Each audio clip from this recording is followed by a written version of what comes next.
নমস্কার বন্ধুরা, আমি ঝুমাস ক্রিয়েশনে আপনাদের সবাইকে স্বাগত। আজ আমি আপনাদের সঙ্গে স্ন্যাক্সের একটা রেসিপি শেয়ার করব। সন্ধেবেলার মুখরোচক কিছু খাওয়ার ইচ্ছে হলে এই স্ন্যাক্সটা আপনারা বানিয়ে নিতে পারেন। ঘরে থাকা কিছু উপকরণ দিয়ে খুব সহজেই কিন্তু এই স্ন্যাক্সটা বানিয়ে নেওয়া যায়। তাহলে চলুন কিভাবে করেছি এই স্ন্যাক্সের রেসিপি আপনাদেরকে দেখিয়ে দিই। এই রেসিপিটা করতে আমি দুটো বড় সাইজের আলু নিয়েছি। আলুগুলোকে সিদ্ধ করে খোসা ছাড়িয়ে রেখেছি। এইবার এই আলুগুলোকে আমি গ্রেটারের সাহায্যে গ্রেট করে নেব। আপনারা চাইলে হাতেও মেখে নিতে পারেন বা ম্যাশার দিয়ে ম্যাশ করে নিতে পারেন, তবে গ্রেটার দিয়ে গ্রেট করে নিলে আলুটা কিন্তু খুব মিহি মাখা হয়। ভিডিওর প্রথমেই আমার সব বন্ধুদের জানাই আন্তরিক ভালোবাসা, কারণ আপনারা না থাকলে আজ কিন্তু আমি এত দূর এগোতে পারতাম না। তাই আপনাদেরকে জানাই আমার অন্তর থেকে ভালোবাসা। দেখুন, আলুগুলো এইভাবে আমি সব গ্রেট করে নিলাম। এবার এর মধ্যে দেব পেঁয়াজ, কাঁচা লঙ্কা, ধনেপাতা। এখানে দুটো মিডিয়াম সাইজের পেঁয়াজ একদম ছোট ছোট করে কেটে নিয়েছি। 4-5টা কাঁচা লঙ্কা এরকম কুচিয়ে, আর নিয়েছি অল্প একটু ধনেপাতা। ধনেপাতাগুলোকেও খুব ছোট ছোট করে কেটে নিয়েছি। সন্ধেবেলায় স্ন্যাক্সের এরকম একটা রেসিপি থাকলে কিন্তু চায়ের আসর জমে যায়। দেখুন, দিলাম এতে হাফ চামচ মতো নুন, হাফ চামচ চিনি, হাফ চামচ ধনে গুঁড়ো, হাফ চামচ জিরে গুঁড়ো, হাফ চামচ চাট মশলা, আর সামান্য একটু গোটা জিরে, আর দিলাম হাফ চামচ মতো অরিগানো, আর হাফ চামচ চিলি ফ্লেক্স। এই সব উপকরণগুলো এবার আমি হাত দিয়ে মেখে নেব।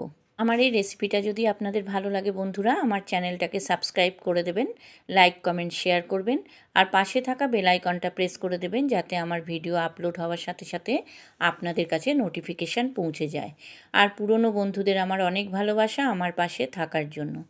যারা আমার চ্যানেলে নতুন এই রেসিপিটা দেখছেন তাদের কাছে আমার অনুরোধ, আমার চ্যানেলটাকে সাবস্ক্রাইব করে আমার পাশে থেকে যাবেন প্লিজ। আমিও কথা দিচ্ছি আপনাদের পাশে থাকব। দেখুন, আলু মাখাটা হয়ে গেছে। এবার একটা ছোট বাটিতে আমি দুটো ডিম ফাটিয়ে নেব। এইবার এতে দেব সামান্য একটু নুন, সামান্য গোলমরিচের গুঁড়ো।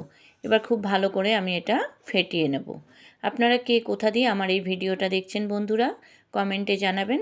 আর রেসিপিটা কেমন লাগলো সেটাও কিন্তু কমেন্টে জানাতে ভুলবেন না। দেখুন, ডিমটা ফ্যাটানো হয়ে গেছে। এবার আমি স্লাইস পাউরুটি নিলাম, 4 পিস স্লাইস পাউরুটি নিলাম। এবার পাউরুটির ওপরে আলু মাখাটা ভালো করে ছড়িয়ে দেব। আলু মাখাটা খুব ভালো করে দিতে হবে যাতে সব দিকেই পড়ে। এই রকমভাবে সব পাউরুটির মধ্যেই আমি আলু মাখাটা দিয়ে দেব। খুব সহজেই কিন্তু ঘরে থাকা কিছু উপকরণ দিয়ে এই রেসিপিটা করে নেওয়া যায়। সময়ও লাগে খুব অল্প। তাই আপনারা একবার হলেও এই রেসিপিটা করে দেখবেন, আপনাদেরও ভালো লাগবে। সব পাউরুটির মধ্যেই আলু মাখাটা দিয়ে দেওয়া হয়েছে। এবার তার উপর দিয়ে আরও একটা করে পাউরুটি আমি দিয়ে দিলাম। এবার ছুরি দিয়ে পাউরুটিগুলোকে 4 টুকরো করে কেটে নেব। প্রত্যেকটা পাউরুটি এরকম 4টে করে টুকরো করে নেব। দেখুন, পাউরুটিগুলো কিন্তু সব টুকরো করা হয়ে গেছে। এবার এই পাউরুটির এক একটা টুকরোকে ডিমের গোলায় ডুবিয়ে আমি ভাজবো। তার জন্য কড়াইতে সাদা তেল দিলাম পরিমাণ মতো। তেলটা একটু বেশি দিতে হবে কারণ এটা ডিপ ফ্রাই করতে হবে। দেখুন, ডিমের গোলার মধ্যে দিয়ে আমি এক একটা পাউরুটির টুকরো ছেড়ে দিচ্ছি। প্রথমে তেলটাকে হাই ফ্লেমে গরম করে নিতে হবে। তারপর যখন পাউরুটিগুলোকে ছাড়বো তখন মিডিয়াম ফ্লেমে এগুলোকে ভেজে নিতে হবে, কারণ হাই ফ্লেমে ভাজলে পাউরুটিগুলো পুড়ে যাবে। মিডিয়াম ফ্লেমে ভাজলে কিন্তু ভাজাটা খুব ভালো হবে আর খেতেও খুব ভালো লাগবে। দেখুন, এইভাবে আমি সব পাউরুটিগুলো দিয়ে দিলাম। এবার উল্টে পাল্টে লাল করে ভেজে নেব। খুব বেশি কড়া করে ভাজার এটা প্রয়োজন হয় না, কারণ ডিমটা যদি খুব বেশি কড়া করে ভাজা হয় তার টেস্টটা অন্যরকম হয়ে যাবে। তাই খুব কড়া করে ভাজবো না। লো টু মিডিয়াম হিটে আমি এই পাউরুটিগুলো ভেজে নেব, তাতে খেতে কিন্তু ভালো লাগবে। দেখুন, পাউরুটিগুলো একটা পিঠ ভালো করে ভাজা হয়ে গেছে, আরও একটা পিঠ আমি ভেজে নিলাম। এবার সব পাউরুটিগুলো তুলে নেব। এই একই রকমভাবে আর যে কটা পাউরুটি আছে ডিমের গোলায় ডুবিয়ে ভেজে নেব। আমার সন্ধেবেলার স্ন্যাক্সের রেসিপি প্রায় রেডি। এবার আমি একটা সার্ভিং প্লেটে সার্ভ করব। দেখুন তো, হয়েছে না লোভনীয়? খেতেও কিন্তু অসাধারণ হয়েছে।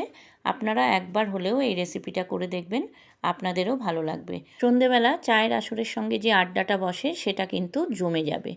আপনারা যারা ফেসবুক থেকে আমার এই রেসিপিটা দেখছেন আমার ফেসবুক পেজটাকে ফলো করে দেবেন, আর যারা ইউটিউব থেকে দেখছেন আমার ইউটিউব চ্যানেলটাকে সাবস্ক্রাইব করে আমার পাশে থেকে যাবেন প্লিজ। আপনারা ভালো থাকুন, সুস্থ থাকুন। আবার আসবো আমি অন্য দিন অন্য কোনো রেসিপি নিয়ে। আজকের মতো চলি।